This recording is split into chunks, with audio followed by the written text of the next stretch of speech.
Hey Vinyl Community, what's up? It's Robert Fithen. Got the 10 questions for Vinyl Community video creators. This list was created by Richard McCook. You should check out his channel. He's not doing too good these days, so definitely best wishes going out and good thoughts to Mr. McCook. But he's got these 10 questions, and a lot of people have made these videos, and I felt left out and needed to make one as well. What is more important to you, views or subscribers? That is question number one. A lot of people have said views, but I don't know. The comments are the best, really. I mean, there's no comparison there. Getting a comment and then commenting back and then getting a rapport with different people. I'm a little guilty of not doing a lot of comments because I watch so many videos on Roku, and you can't leave comments easily on there. So, but yeah, comments. But I think subscribers, because little tricks can get you views. You can name your videos certain things. You can come up with a clever thumbnail. You can trick people and clickbait, and I'm not sure how long now you have to watch a video before it becomes like considered a view, but a subscriber means that somebody watched your video and liked it enough to want to see more. Even though most people like myself have a lot more subscribers than they do video viewers, so I think some people just kind of checked out of YouTube or got different accounts or something. Do you have an Optimum link for your videos? Yes, 13 minutes and 48 seconds. Absolutely, exactly. No, I think it's the same answer that most people are giving. You know, it's the content. It's depending on what you're talking about. If it's 2 hours long and it's interesting, great. If it's 10 minutes long and you're just rambling on about nothing, I'd rather watch the 2 hour. I'd rather hear 23-minute long Pink Floyd song than 4-minute long Matchbox 20 song. So it really just matters what the content is, not the length. Is it a chore making videos, or are you addicted to it and do you still get nervous? I don't get nervous because I've worked in media for a quarter of a century. So I don't get nervous or any of that. It's not a chore because I wouldn't do it if it was a chore. I do it because I like to do it. I like to be invested in the vinyl community. I love watching the videos and commenting and liking and all that. There's just so many now. It's like more and more and more. Just when you think the vinyl community is going to die down a little bit, it's like more and more and more people listening to these old records and new records. But no, I don't get nervous, and it's not a chore, and I'm not addicted to it. As you can tell by my videos that I put on here, if you look at the dates, I mean, sometimes I'll make one every other week. Sometimes I'll make one a month. Sometimes I'll go 2 months without making one, and then like just now I've made one every week for 3 weeks. So no, it's not. I'm not addicted. 4. How do you react to bad or negative comments on your videos? It depends on what it is. If it's like somebody that's correcting me on something, but they're being a real jerk about it, like I pronounced something wrong. Because, a lot of I used to read a lot about music before the internet and all that, back when I was a kid, growing up and whatever, and they don't tell you how to pronounce things if you're reading them. So you go your whole life thinking something is pronounced a certain way, but you get instead of just correcting you, they've got to throw in that you're a complete moron or something. I will try to respond to that in the nicest way possible, and just be like, oh, wow, I didn't realize. Hey, thanks for the info. And what I find is they will then go and delete the comment. They will delete their comment that they made, which then deletes my reply. So my negative comments get deleted, but I'm not the one deleting them. But I do get ones that are just random. I delete all the weird, like, just if it's bizarre or if it's like spam or something. I don't like clutter. But I did leave up some of the weird ones. The weirdest one I ever got was the most popular video I did. So it went like viral and got like 300,000 views or whatever. So a lot of people watched it that probably haven't seen any of my other ones, or maybe even in the other record videos. But the guy was going on about my hair and how I had hair transplants, and it was obvious. And I think I said something in a video about not having a lot of David Bowie vinyl. I still have the CDs. And he was like, well, maybe if you didn't spend so much money on hair transplants, you could afford more David Bowie records. And I'm just like, nothing against people who have hair transplants or wear toupees or whatever you want to do, fine. But I'm just saying I don't. And this is my hair. If you had a hair wig or it wouldn't look like this. It would be more styled. And yeah, he starts it just back and forth. It was ridiculous. And he starts going on about, oh no, I can tell you don't have a lot of hair on your head because of you don't have hair on your neck or the hair. And I'm like, I'm standing here trying to talk about like records and stuff, and I've got people zooming in and looking at the hair on my neck. It's like, it was so off the wall and so creepy. I just left it up. And I'm just like, that's where I ended. I'm like, you can keep commenting on this if you want, but I'm out of this conversation at this point.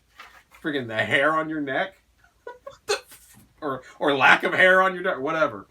Anyway, okay, so do you ever just buy records to just show on your channel? No.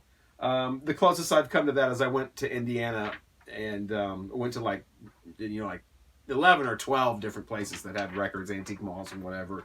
And I took some pictures of some records that I couldn't believe they were selling. They were in such poor condition. They were just so mangled or mold covered or broken, and I made a video about that. It's called can't believe, or I had to pass on these albums. I passed on these albums, and that's as close as I've come. I wouldn't just buy a record. There's so many records that I would want to listen to over and over again. Why would I buy a record just to be like, oh, hey, look what I got?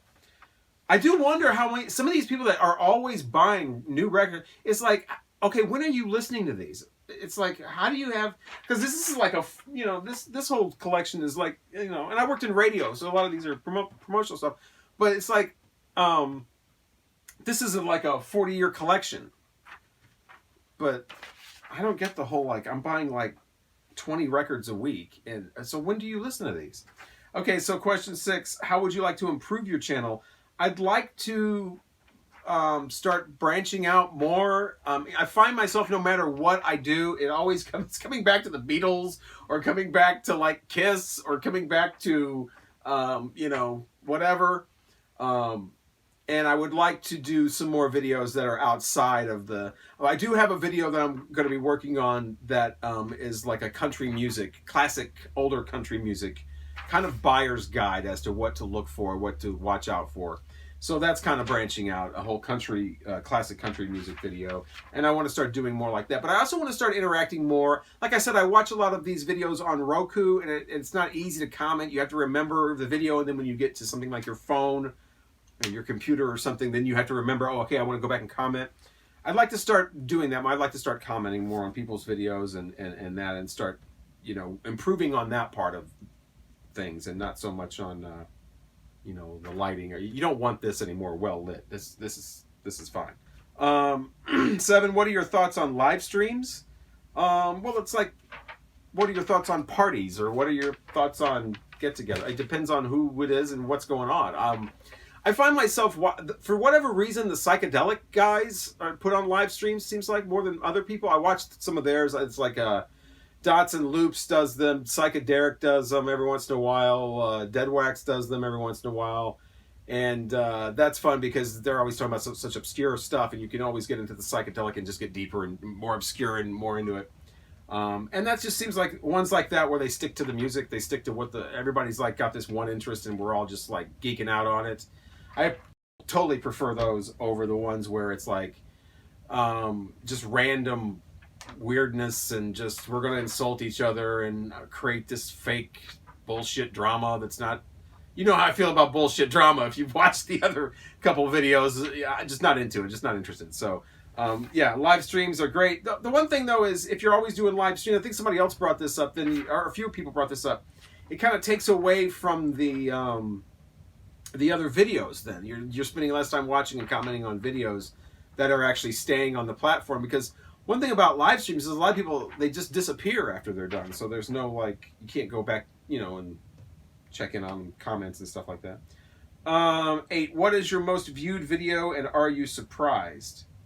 Most viewed video is now at 348,000 views, and of course, it's one of my least favorites. It's one that I did it early on, and I did it because I just did a video that other people had done, and it was my 10 most valuable records according to Discogs. And I used the median price of Discogs. I thought that would be the fair thing. And I got so much bad feedback, like, who do you think you are? You just have records because they're worth something. You should listen to records because of the record and you like it, not because of how much it's worth. And that's totally what I do. I mean, having that video does not really represent. It's just something I did because I was looking for ideas, And it turns out, of course, by a long shot, it's the most viewed video I have. And so, yeah, that's what I mean. It's like, what do you like more, subscribers or viewers? Well, that video got a lot of viewers, but it really doesn't reflect. I'm not the kind of person who cares, you know, and goes around and got to get the most expensive records and whatever. This was just the top 10 that I just happen to have. And if you see the video, you'll see that, you know, like the top 3 or 4 are really expensive, but there's none that are like $1,000. I mean, I don't have, you know, so it's not like I was bragging or anything. It was just, I don't know if it came off that way. I say several times in the video that a lot of these are promotional items. I didn't buy these. I just have these, and they're just worth something. That's really all that's about. Number 9, have you ever made a video where you have not been wearing trousers? Maybe wearing shorts. How juvenile. How's that for a response? Number 10, how long do you intend making videos? Well, this one for probably about another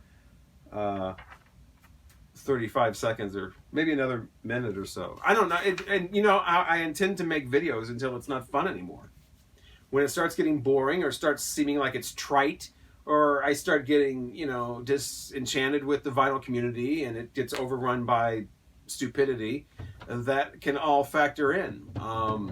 I don't have a date for that, so I don't know. But yeah, one question on here about the you know, your most viewed video, and do you like the views or the subscribers and all these viewer numbers and whatever.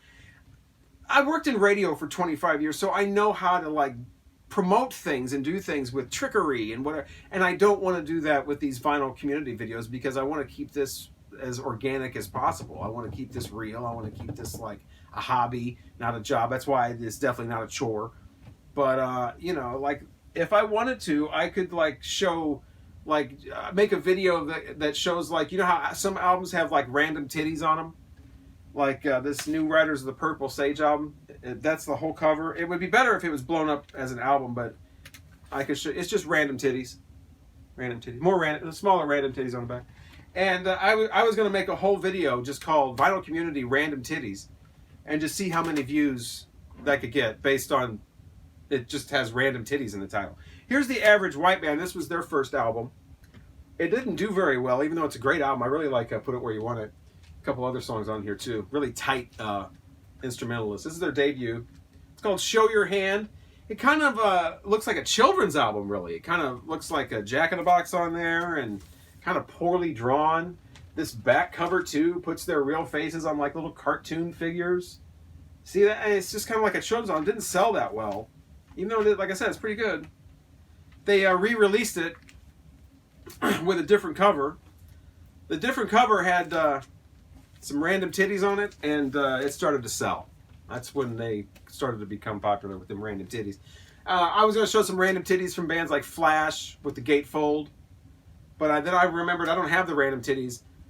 With Flash, I just have the other Flash album. I don't have the random titties one. I think Supertramp has a random titties, but yeah.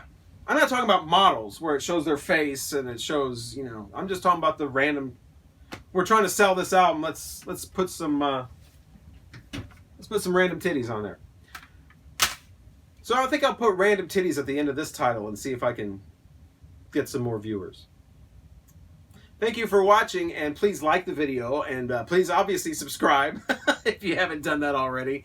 But yeah, leave a comment. I'll try to. That's my goal. I'm gonna try to leave more comments because I watch so many videos that people have no idea I'm watching because I don't comment on them. But I guarantee you, if you're a vinyl community person, I'm probably watching your videos. So keep them coming, please.